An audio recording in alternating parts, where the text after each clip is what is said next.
सुतगोविंदास्तु जगत्पति देहि तन्यम कृष्ण त्वाम अहम शरणम गतः।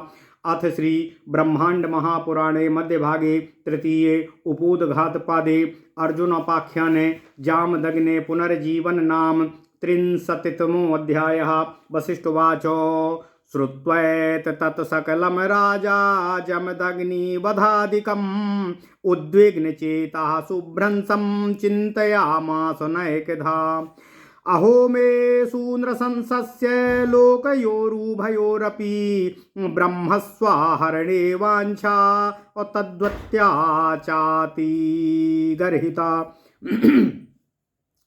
अहो नाश्रौषमस्याहं ब्राह्मणस्य विजानता वचनं तर्हि ताम जहयाम विमूढात्मा गतत्रपः इति संचिन्तयन्नेव हृदयेन विदूयता स्वापुरं प्रति चक्रामो सबलः सानुगस्ततः। ओम नमः शिवाय। ओम नमः शिवाय। पुरीं प्रति गते राज्ञी तस्मिन् सपरिवारिके आश्रमात् सहसा राजन् विनिश्चक्राम रेणुका। अथ सक्षत सर्वांगम रुधिरेण परिप्लुतं निश्चेष्टम पतितं भूमौ ददर्शा पतिमात्मनः। तथा सा विहितं मत्वा भरतारं गतचेतनम् अन्वाहते वा सा निनामूर्छितान्यापतद्भुवि। चिरादेव पुनर्भूमेरुत्थायातीव दुःखिता पतितोत्थाय सा भूयः सुस्वरं प्रारुरोधः। बिललाप च सत्यर्थं धरणी धूलिधूसरा अश्रुपूर्णमुखी दीना पतिता शोकसागरे। हा नाथ प्रियधर्मज्ञ दक्षिण्यामृतसागरा अहाधिगन्त्यन्त शान्तत्वं नैककाङ्क्षेत चेदृशम्। आश्रमादिभिः निष्क्रान्तो सहसा व्यसनार्णवे क्षिप्त्वा वा नाथाम गाधे माम क्वाचा यातोऽसि मानद। सतां सप्तपदे मैत्रे मुसिताहं त्वया सह यासि यत्र त्वमेकाकी तत्र मां नेतुमर्हसि। दृष्ट्वा त्वमासि दृशावस्थामाचिराद्धृदयं मम नादीर्यते महाभागो कठिनाः खलु योषितः। इत्येवं विलपन्ती सा रुदतीं च मुहुर्मुहुः चुक्रोश राम रामेति भ्रशं दुःखे परिप्लुता। तावद्रामोऽपि सावनात् समिदभार समन्वितः आकृतव्रण संयुक्तः स्वाश्रमाय न्यवर्तत। अपश्याद्भय संसीनी निमित्तानि बहूनि सा अपश्यन्नुद्विग्न हृदयस्तूर्णं प्रापाश्रमं विभुः। तमायान्तमभिप्रेक्ष्य रुदिति सा भृशातुरा नवीभूतेन शोकेन प्रारुदद्रेणुका पुनः। रामस्य पुरतो राजन् भर्तव्या सन्पीडितः उभाभ्यामपि हस्ताभ्यामुदरं समताडयत। भागे मार्गे विदितवृत्तान्तः सभ्यग्रामोऽपि मातरम् अकुर्रीमिव शोकार्ताः दृष्ट्वा दुःखमुपेयिवानो। धैर्यमारोप्य मेधावी दुःखशोको परिप्लुतः नेत्राभ्यामश्रुपूर्णाभ्यां तस्थौ भूमावधो मुखः। तं तथागतमालोक्य रामं प्राहाकर्णव्रतः कृतव्रणः किमिदं भृगुशार्दूलो नैतत्त्वध्यायुपपद्यते। न त्वादृशा महाभागो भ्रशं शोचन्ति कुत्रचित् धृतिमन्तो महातस्तु दुःखं कुर्वन्ति नाव्यये। शोकः सर्वेन्द्रियाणां हि परिशोषप्रदायका त्यज शोकं महाबाहो न तत्पात्रं भवादृशः। ऐहिकामुष्मिकार्थानां नूनमेकान्तरोधका शोकस्तस्यावकाशं त्वं कथं हृदि नियच्छसि। तत्त्वं धैर्यधनो भूत्वा परिसात्वयमातरं रुदतीं व्रत वैधव्याशङ्कापहत चेतनाम। नैवागमनमस्ति व्यतिकान्तस्य नैवागमनमस्तीह व्यतिक्रान्तस्य वस्तुतः तस्मादतीतमखिलं त्यक्त्वा कृत्यं विचिन्तया इत्येवं सान्त्वमानश्च तेन दुःखसमन्विता रामः संस्तम्भयामास शनैरात्मानमात्मनः दुःखशोकोपरीता हि रेणुका त्वदरुदन्मुहुः त्रिः सप्तक्रतो हस्ताभ्यामुदरं समेताडयत तावत्तदन्तिकं रामः समभ्येत्याश्रुलोचना रुदतीमलमम्बेति सान्त्वयामास मातरम् उवाचापनयन् दुःखाद् भर्तृशोकोपरायणा त्रिसप्तक्रतुतो यदिदं त्वया वक्षः समाहतं तापत्सङ्ख्यमहं तस्मात् छत्रजातं शेषतः हनिष्ये भुवि सर्वत्र सत्यमेतद् ब्रवीमि ते। ओम नमः शिवाय, ओम नमः शिवाय, ओम नमः शिवाय। तस्मात् त्वं शोकमुत्सृज्य धैर्यमातिष्ठ साम्प्रतं नास्तेव नूनमायातमतिक्रान्तस्य वस्तुतः इत्युक्ता रेणुका तेन भ्रशं दुःखान्वितापि सा कृच्छ्राद्धैर्यं समालम्ब्य तथेति प्रत्यभासत। ततो रामो महाबाहु पितुः सह सहोदर अग्नौ सत कर्तुमारेभे देहं राजन्यथा विधि। भरार्तशोकोपरीताङ्गी रेणुकापि दृढव्रता पुत्रान् सर्वान् समाहूय तुदं वचनं ब्रवीत। रेणुकोवाच अहं वा पितरं पुत्रा स्वर्गतं पुण्यशीलिनम् अनुगन्तुमिच्छामि तन्मेऽनुज्ञातुमर्हताम्। असह्य दुःखं वैधव्यं सहमाना कथं पुनः भर्त्रा विरहिता तेन अप्रावर्तिष्ये विनिन्दिताः। तस्मादनुगमिष्यामि भर्तारं दयितं मम यथा तेन प्रवर्तिष्ये परत्रापि महानिशम्। अज्वलन्तमिममेवाग्निं सम्प्रविश्य चिरादिव अभार्तुर्मम भविष्यामि पितृलोकप्रियातिथि। अनुवादोऽमृते पुत्रा भवद्भिस्तत्र कर्मणि प्रतिभूय न वक्तव्यं यदि मतप्रियमिच्छ्यथ। इत्येवमुक्त्वा वचनं रेणुका दृढनिश्चया अग्निं प्रविश्य भर्तारमनुगन्तुं महोदधे। एतस्मिन्नेव काले तु रेणुकां तनयसः समाभास्याति गम्भीरा अवागुवाचा शरीरिणी। हे रेणुके अस्वातनयैर्गिरं मेव हिता शृणु महकार्षि साहसं भद्रे प्रवक्ष्यामि प्रियं तव। साहसो नैव कर्तव्या केनाप्यायात्मा हि तैषिणा नामर्तव्यं त्वया सर्वो जीवन भद्राणि पश्यति। तस्माद्धैर्यधना भूत्वा भवत्वं कालकाङ्क्षिणी निमित्तमन्तरीकृत्य किञ्चिदेव शुचिस्मिते। अचिरेणैव भर्ता ते भविष्यति सचेतनः उत्पन्नजीवितेन त्वं कामं प्राप्स्यसि शोभने। अचिरेणैव भर्ता ते भविष्यति सचेतनः उत्पन्नजीवितेन त्वं कामं प्राप्स्यसि शोभने। भवित्री चिररात्राय बहुकल्याणभाजनं वसिष्ठोवाच। इति तद्वचनं श्रुत्वा धृतिमालम्ब्य रेणुका तद्वाक्यगौरवाधर्ष मवापुस्तनयाश्च ते। ततो नीत्वा पितुर्देहमाश्रमाभ्यन्तरं मुने असाययित्वा निवाते तु पारितः समुपाविशन्। तेषां तत्रोपविष्टानां प्रहष्टात्मा चेतसाम् अनिमित्तानि शुभान्यासन्नेकानि महान्ति च। तेन के किंचिदास्वस्थ चेतसो मुनिपुंगवा निषेदुः सहिता मात्रा कांक्षितो जीवितं पितुः। एतस्मिन्नन्तरे राजन् भृगुवंशधरो मुनि निधेर्बलेन मतीमांस्तत्रागच्छाद्यादृच्छया अथर्वणामो विधि साक्षाद्वेव वेदांगपारगा सर्वशास्त्रार्थवित् प्राज्ञः सकलासुरवन्दितः। मृतसञ्जीवनीं विद्यां यो वेदो मुनि दुर्लभां यथा हतन् मृतान् देवैरुत्थापयति दानवान्।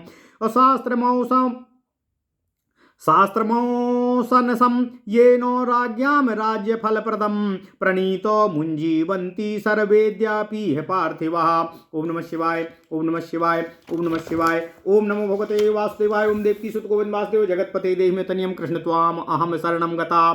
ता सदा श्रममासाद्य प्रविष्टोर्तर्महामुनि ददर्शो तदवस्थांस्तान् सर्वान् दुःख परिप्लुतान्। अथ ते तु भृगुं दृष्ट्वा वंशस्य पितरममुदा उत्थायास्मै ददुश्चापि सत्कृत्य परमासनम्। सा चाशीर्भिस्तु तान् सर्वान् भिनन्द्या महामुनि पप्रच्छ किमिदं भृत्यं तत्सर्वं ते न्यवेदयन्। तच्छ्रुत्वा सा भृगु शीघ्रं जलमादाय मन्त्रवितो सञ्जीविन्या विद्यया तं शिशे च प्रोच्चारन्निदं। यज्ञस्य तपसो वीर्यो ममापि शुभमस्ति चेत् तेनासो जीवितात् शीघ्रं प्रसुप्त इव चोत्थितः। एव मुक्ते शुभे वाक्ये भृगुणा साधुकारिणा समुत्तस्थावथार्चिक साक्षादुरुरिवापरः। दृष्ट्वा तत्र स्थितं वृद्ध्यं भृगुं स्वस्य पितामहं ननाम भक्त्या नृपते कृताञ्जलिरुवाचः। जमदग्निरुवाच धन्योऽहं कृतकृत्योऽहं सफलं जीवितं च मे यत्पश्ये चरणौ तेद्य सुरासुर नमस्कृतो भगवानिकं करोम्यद्य शुश्रूषां तव मानद। पुनीहात्मकुलं स्वस्य चरमाम्बुकर्णैर्विभो इत्युक्त्वा सहसा नीतं रामेणार्ध्यं मुदान्वितः। प्रददौ पादयोस्तस्य भक्त्यान् स्थितकन्धरा तज्ज्वलं शिरसा धत्तो सा कुटुम्बो महामनाम्। अथ सत्कृत्य सा भृगुं पप्रच्छ विनयान्विता भगवान् किं कृतं तेन राज्ञा दुष्टेन पातकम्। यस्यातिथ्यं हि कृतवानहं सम्यग् विधान्यता साधु बुद्ध्या सा दुष्टात्मा किं चकार महामते। वसिष्ठोवाच एवं सा पृष्टो मतीमान् भृगु सर्वविदीश्वरः चिरं ध्यात्वा समालोच्य कारणं प्राह भूपते। भृगुर्वाच शृणुतात महाभाग बीजमस्य हि कर्मणा यस्य वै कृतवान् पापं सर्वज्ञस्य तवानघा। सप्तः पुरा वसिष्ठेनो नासार्थं सा महीपतिः अदुजापराधतो मूढं वीर्यं ते विनिशिष्यते। तत्कथं वचनं तस्य भविष्यत्यन्यथा मुने अयं रामो महावीर्यं प्रासह्य नृपपुङ्गवम्। हनिष्यति महाबाहो प्रतिज्ञां कृतवान् पुरा यस्मादुरः प्रतिहतं त्वया मातुर्ममाग्रताः। एकविंशतिवारं हि भ्रशं दुःख परीयता 3 निक्षत्राः करिष्ये पृथिवीमिमाम्। अतोऽयं वार्यमाणोऽपि त्वया पित्रा निरन्तरम् अभाविनोऽर्थस्य चाबला करिष्यत्येव मानद। सा तु राजा महाभागो वृद्धानां पर्युपासिता दत्तात्रेयाध्वरेरन् असल्लाब्धबोधो महामती। साक्षात् भक्तो महात्मा च तद्वके पातकं भवेत्। एवमुक्त्वा महाराजो सा भृगुर्ब्रह्मणः सुतः यथागतं ययो विद्वान् भविष्यात् कालपर्ययात्। ओम नमः शिवाय, ओम नमः शिवाय, ओम नमः शिवाय। ओम नमो भगवते वासुदेवाय। ओम देवकी सुत गोविंद वासुदेव जगतपते देहि में तनियम कृष्ण त्वाम अहम शरणं गता। अथ श्री ब्रह्मांड महापुराण मध्य भाग तृतीय उपोदघात पाद अर्जुनोपाख्यान में 30वां अध्याय जमदग्नि का पुनः जीवित होना। ओम नमः शिवाय। वशिष्ठ जी ने कहा कि हे राजन, जब राजा ने जमदग्नि के वध आदि का वृत्तांत सुना तब समस्त वृत्तांत को सुनकर राजा व्याकुल हो गया और फिर एक बार गहराई से सोचने लगा, अरे मुझ हत्यारे की दोनों लोकों में ब्रह्मधन के अपहरण में इच्छा और फिर ब्राह्मण की हत्या का अत्यंत निंदनीय पाप लगेगा। मैंने जानते हुए भी इस ब्राह्मण को अपने पुरोहित के वचनों को नहीं सुना और उसके वचन को छोड़कर मैं विमूढ़ आत्मा आज लज्जाहीन हो गया हूँ। इस प्रकार विचार कर हृदय में अपने को कोसते हुए वह राजा अपनी समस्त सेना के साथ अपने नगर की ओर प्रस्थान कर दिया। राजा ने अपने नगर में अपने परिवार में पहुंचने पर उधर आश्रम में आश्रम से अचानक जमदग्नि मुनि की पत्नी रेणुका निकली। उसके बाद उन रेणुका ने छत बिच्छत खून से लथपथ अपने स्वामी के निश्चेष्ट शरीर को भूमि पर गिरे हुए देखा। उसके बाद चेतनाहीन अपने पति को मरा हुआ समझकर वज्र से मारी हुई के समान मूर्छित होकर भूमि पर गिर पड़ी। फिर थोड़ी ही देर बाद भूमि से उठकर बहुत अधिक दुखी हो गईं और गिर गिर कर उठ कर बिलख बिलख कर अपने पति के लिए विलाप करने लगीं और पृथ्वी पर धूल धूसरित होकर घोर विलाप करने लगीं और अश्रुपूर्ण मुखों और दुखी होकर शोक सागर में डूब गईं। वह रोते हुए कह रही थीं कि हे नाथ, हे धर्मज्ञ, हे उदार रूपी अमृत के सागर, अरे धिक्कार है उस नीच राजा को, इतने अत्यंत शांत आपके साथ ऐसा उसने जो किया है। हे नाथ, हे मुझे मान देने वाले, इस आश्रम से अचानक निकलकर मुझे अनाथ बनाकर तथा इस आपत्तियों से अथाह सागर में मुझे गिराकर आप कहाँ चले गए।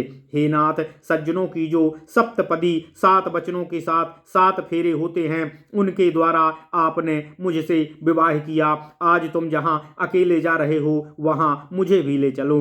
हे महाभाग, आपकी इस दशा को देखकर शीघ्र ही मेरा हृदय फट क्यों नहीं जा रहा है। निश्चय ही स्त्रियां बहुत कठोर होती हैं। इस प्रकार विलाप करती हुई और बार बार अपने पति के लिए रोती हुई बहुत अधिक दुखी होकर राम राम कहकर चिल्लाने लगी। तब तक वह परशुराम जी भी वन से समिधाएं लेकर अकृत व्रण के साथ अपने आश्रम पर वापस आ गए। तब उन सर्वसमर्थ परशुराम ने भयभीत करने वाले अनेकों अपशकुनों को देखा। उन अपशकुनों को देखते हुए उद्विग्न हृदय परशुराम उस आश्रम में पहुंचे। उनको आया हुआ देखकर उनकी माता रेणुका बहुत आतिर होकर फिर नए उत्पन्न हुए शोक की भांति बिलख बिलख कर रोने लगी। वशिष्ठ राजा के उस शोकावस्था वशिष्ठ जी कहते हैं कि राजा से उस शोकावस्था के हृदय द्रावक दृश्य को बताते हुए कहते हुए कि हे राजन, जब परशुराम आ गए तब उनके आगे उनकी माता अपने दोनों हाथों से अपनी छाती पीटने लगी। मार्ग में ही वृत्तांत जानकर परशुराम माता को कुर्री पक्षी के समान शोकार्त देखकर बहुत दुखी हो गए। तब वे बुद्धिमान परशुराम दुख और शोक से परिप्लुत हो अश्रुपूर्ण नेत्रों से भूमि पर नीचे की ओर मुख करके बैठ गए। तब उस दशा में राम को देखकर अकृत व्रण ने राम से कहा, हे भृगुकुल के सिंह, यह क्या कर रहे हो? यह रुदन आपके लिए उचित नहीं है। हे महाभाग, आप जैसे महापुरुष कहीं इतना अधिक शोक करते हैं? धैर्यशाली महान पुरुष तो किसी के मरने पर भी दुख नहीं करते। हे महानुभाव, यह शोक इंद्रियों को परिशोष प्रदान करने वाला है, इसलिए हे महाबाहो, आप शोक को छोड़ दीजिए। आप जैसे लोग उस शोक के पात्र नहीं हैं, अर्थात आप जैसे बुद्धिमानों को शोक नहीं करना चाहिए। ऐसे शोक से निश्चय ही आप इस लोक और परलोक के कार्यों में विकास नहीं कर सकते, क्योंकि कोई पुरुष कभी भी मरता नहीं है, वह केवल रूप बदलता है। उसकी आत्मा जो मूल तत्व है वह कभी नष्ट नहीं होती। अतः जो मरा ही नहीं है उस आत्मा के लिए तुम शोक करने का हृदय में अवकाश क्यों दे रहे हो? इसलिए आप धैर्य धारण कर वैधव्य की शंका से चेतनाहीन हुई रोती हुई अपनी माता को सांत्वना प्रदान कीजिए। इस संसार में जो वस्तु समाप्त हो गई उसका फिर से आगमन नहीं होता, इसलिए समस्त अतीत को छोड़कर आगे करने योग्य कार्य पर विचार कीजिए। इस प्रकार जब आकृत व्रण ने परशुराम को सांत्वना दी, तब सांत्वना प्राप्त दुखी परशुराम ने धीरे धीरे स्वयं अपनी आत्मा को सम्यक रूप से स्तंभित कर लिया, अर्थात अपने दुख को रोका। परंतु दुख और शोक में डूबी हुई उनकी मां रेणुका तो बार बार रो रही थी। वे अनेकों बार हाथों से छाती पीट पीट कर रो रही थीं। तब तक आंखों में आंसू भरे हुए परशुराम ने माता के पास जाकर रोती हुई मां को सहारा और सांत्वना दिया और उनको शांत करने का प्रयत्न किया तथा पति की मृत्यु के शोक में संतप्त मां का दुख दूर करते हुए मां से इस प्रकार निवेदन करते हुए बोले, हे माँ, यदि तुमने अपने इस बक्षा स्थल को बार बार पीटा, तब तक संख्या पूरी होने तक मैं इस पृथ्वी पर उत्पन्न सर्वत्र समस्त क्षत्रियों को मार डालूंगा या मैं उनका वध कर दूंगा। यह मैंने तुमसे सत्य कहा है। इसलिए हे माँ, तुम इस समय शोक को त्याग कर धैर्य धारण करो। निश्चय ही जो वस्तु चली गई उसका फिर आगमन नहीं होता, अर्थात जो चला गया वह फिर लौट कर नहीं आता। इस संसार में ना जाने चले जाते हैं, कहाँ कहाँ उनको कहाँ फिर ढूंढो यह पता नहीं है। परशुराम द्वारा इस प्रकार कही गई माँ रेणुका को बहुत अधिक दुखित होते हुए ही शीघ्र धैर्य धारण कर ठीक है ऐसा बोली। उसके बाद हे राजन, महाबाहु परशुराम ने अपने भाइयों के साथ पिता के शरीर का यथाविधि अग्नि संस्कार करना आरंभ कर दिया। अपने पति के शोक में व्याप्त शरीर वाली कठोर प्रतिज्ञा वाली रेणुका ने भी अपने सभी पुत्रों को बुलाकर उनसे यह वचन कहा। रेणुका ने कहा, हे पुत्रों, मैं स्वर्ग गए हुए पुण्यात्मा तुम्हारे पिता का अनुगमन करना चाहती हूँ, अतः आप लोग मुझे अनुमति दें। मैं यहाँ इस असहनीय वैधव्य के दुख को कैसे सह सकूंगी। यहाँ अपने पति से विहित होकर बहुत ही निंदित जीवन को जी पाऊंगी। इसलिए मैं अपने प्रिय पति का अनुगमन करूंगी, जिससे कि मैं परलोक में रात दिन उनके साथ रहकर हर कार्य में प्रवृत्त हो सकूं। इस जलती हुई अग्नि में प्रवेश कर चिरकाल के लिए मैं अपने पति की पितृलोक की प्रिय अतिथि होंगी। अतः हे मेरे पुत्रों, आप लोग मेरे इस कर्म में कुछ नहीं बोलना। अतः आप यदि मेरा प्रिय चाहते हो तो इसके विपरीत मत बोलना। इस प्रकार का वचन कहकर दृढ़ निश्चय करने वाली रेणुका ने अग्नि में प्रवेश कर पति का अनुसरण करने का मन बनाया। इसी समय तो अपने पुत्रों के साथ स्थित रेणुका को समान भाषा वाली अशरीरिणी अर्थात बिना शरीर वाली अत्यंत गंभीर वाणी से रेणुका ने कहा, हे रेणुके, तुम अपने पुत्रों के साथ सावधान होकर सुनो। अतः हे भद्रे, तुम अग्निदाह करने का साहस मत करो। मैं तुम्हारी प्रिय बात बता रही हूँ। अपनी ही आत्मा का हित चाहने वाले किसी के द्वारा भी आत्महत्या का साहस नहीं करना चाहिए। अतः तुम्हें मरना नहीं चाहिए, क्योंकि जीता हुआ ही भलाई देखता है। जिएगा तब किसी का कल्याण कर सकेगा। अतः जीने में ही भलाई है। इसलिए पवित्र मुस्कान वाली हे रेणुके, धैर्य धारण करने वाली बनकर तुम कुछ निमित्त को अपने हृदय में अंदर रखकर समय की प्रतीक्षा करो। बहुत कम समय में ही तुम्हारे पति पुनः जीवित हो जाएंगे। उत्पन्न होकर जब जीवित हो जाएं, तब तुम शोभने उनकी अपनी इच्छा को प्राप्त करोगी और चिरकाल के लिए तुम बहुत कल्याण की पात्र बनोगी।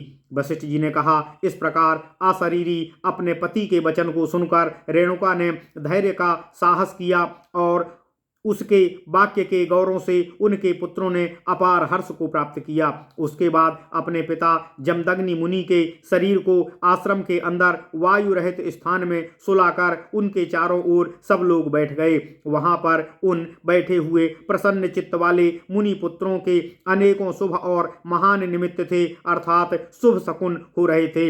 इसलिए वे कुछ मन में आशा रखते हुए पिता का जीवित होना चाहते थे और अपनी माता के साथ बैठे हुए थे। वशिष्ठ जी बोले, इस बीच में हे राजन, भृगुवंश को धारण करने वाले बुद्धिमान भृगु मुनि विधि बल से दैव योग से अपनी इच्छा से वहां आ गए।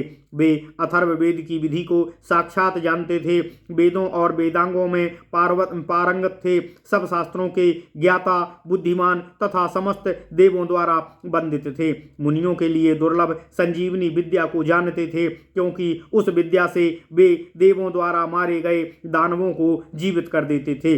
जिन महाभाग ने राजाओं को अल्प राज्य फल प्रदान करने वाले औसनस शास्त्र की रचना की थी, आज भी जब राजा लोग उसके अनुसार जीवन यापन करते हैं, राज्य चलाते हैं और प्रजा पालन करते हैं। ओम नमः शिवाय। तब उन मुनि ने उस आश्रम में पहुंचकर जब आश्रम के अंतर्गत प्रवेश किया तब उस अवस्था में सभी को दुख में पूरी तरह डूबा हुआ देखा। उसके बाद उन सब ने जब अपने वंश के पितर भृगु को देखा तो आनंद पूर्वक उठकर उनका आदर करके उन्हें परमासन प्रदान किया। उन महामुनि ने सभी को आशीर्वाद से अभिनंदन करके मुनि से पूछा कि यह सब क्या हुआ, यहाँ जो कुछ हुआ वह सब आप लोग मुझे बताएं। उसको सुनकर उन मंत्र जानने वाले भृगु ने शीघ्र जल लाकर संजीवनी विद्या से उसका सिंचन किया और यह कहा कि यज्ञ और तप का पराक्रम यदि मेरा शुभ है, अर्थात यदि मेरे यज्ञ और तप में शक्ति है तो यह सोकर उठे हुए के समान शीघ्र ही उठकर खड़ा हो जावे। इस प्रकार साधु करने वाले भृगु द्वारा शुभ वाक्य के कहने पर वे ऋचिक पुत्र जमदग्नि दूसरे गुरु के समान साक्षात उठ खड़े हुए। तब वहां पर अपने वंदनीय पितामह भृगु को खड़ा देखकर जमदग्नि ने भक्तिपूर्वक हाथ जोड़कर उन्हें प्रणाम किया। जमदग्नि ने कहा कि मैं धन्य हूँ, मैं कृतकृत्य हूँ, आज मैं आपको देखकर सफल हो गया, मेरा जीवन सफल हो गया, जो कि मैं आज देवों और असुरों द्वारा नमस्कार किए जाने योग्य आपके चरणों को देख रहा हूँ। हे भगवान, हे मानद, आज मैं आपकी क्या सेवा करूँ। हे सर्वसमर्थ विभो, आपने अपने चरण कमलों के जल से अपने परिवार को पुनर्जीवित कर दिया है। ऐसा कहकर सहसा परशुराम द्वारा लाए गए पूजा के सामान को आनंद से युक्त जमदग्नि ने भक्ति से कंधों को झुकाकर उनके पैरों पर जल को डालकर उनके पैरों का प्रक्षालन किया और उस जल को समस्त परिवार ने अपने सिरों पर धारण किया, अर्थात पितामह भृगु के पैरों का प्रक्षालन कर उस जल को सभी परिवार के सदस्यों पर छिड़क दिया। इसके बाद उन जमदग्नि ने सत्कार करके विनयावत हो भृगु जी से पूछा कि हे भगवान, मैंने उस दुष्ट राजा के साथ क्या पाप किया था जिसका मैंने सम्यक प्रकार से विधान पूर्वक साधु बुद्धि से अतिथि सत्कार किया था, परंतु हे महामते, उस दुष्टात्मा ने मेरे साथ दुर्व्यवहार किया, यह तो आप जान ही रहे हैं, तथा उसने ऐसा क्यों किया। वशिष्ठ जी ने कहा, इस प्रकार जब भृगु पुत्र जमदग्नि से भृगु ने पूछा तब सब कुछ जानने वाले ईश्वर बुद्धिमान भृगु ने देर तक ध्यान करने तथा पूरी तरह समालोचना करके राजा द्वारा जमदग्नि को मारने का कारण कहा। भृगु ने कहा, हे पुत्र, इस कर्म का कारण सुनो जो कि आप सर्वज्ञ के साथ जो उसने पाप किया है। प्राचीन काल में उस राजा को उसका नाश करने के लिए भगवान शिव ने शाप दिया था कि हे मूर्ख, तुमने ब्राह्मण के साथ अपराध किया है, इसलिए तुम्हारा पराक्रम नष्ट हो जाएगा। तब उन मुनि का वचन अन्यथा कैसे हो सकता है। परशुराम उस महापराक्रमी नृपश्रेष्ठ को मारेगा। हे महाबाहो, यह पहले ही प्रतिज्ञा कर चुका है, जिस कारण से तुमने माता का हृदय मेरे आगे ही चीर दिया था। बार वे बहुत दुखी हो व्याप्त हुई थीं, अतः 21 बार वे बहुत दुखी हो व्याप्त हुई थीं, अतः 21 बार मैं इस पृथ्वी पर क्षत्रियों को विहीन कर दूंगा। इसलिए यह तुम पिता द्वारा निरंतर रोका जाता हुआ भी हे मानद होनहार बलवान होती है, भवितव्यता बलवती होती है, हर कोई इसके बस में होकर यह करेगा ही। अतः हे महाभाग, राजा वृद्धों का पर्युपासित है, अर्थात उस राजा कार्तवीर्य अर्जुन ने वृद्धों की उपासना भी की है और दत्तात्रेय हरि के अंश से उसने ज्ञान प्राप्त किया था, वह उनका साक्षात भक्त है। हे महाराज, इस प्रकार कहकर वे ब्रह्मा के पुत्र विद्वान भृगु भविष्य काल पर्यंत जहाँ से आए थे वहीं प्रस्थान कर गए। ओम नमः शिवाय। इति श्री ब्रह्मांडे महापुराणे वायु प्रोक्ते मध्य भागे तृतीय उपोदघात पादे भार्गव चरिते 63वां अध्यायः। इस प्रकार श्री ब्रह्मांड महापुराण वायु प्रोक्त मध्य भाग तृतीय उपोदघात पाद का 30वां अध्याय अर्जुनोपाख्यान में जमदग्नि का पुनः जीवित होना पूर्ण हुआ। ओम नमः शिवाय। ओम नमः शिवाय। ओम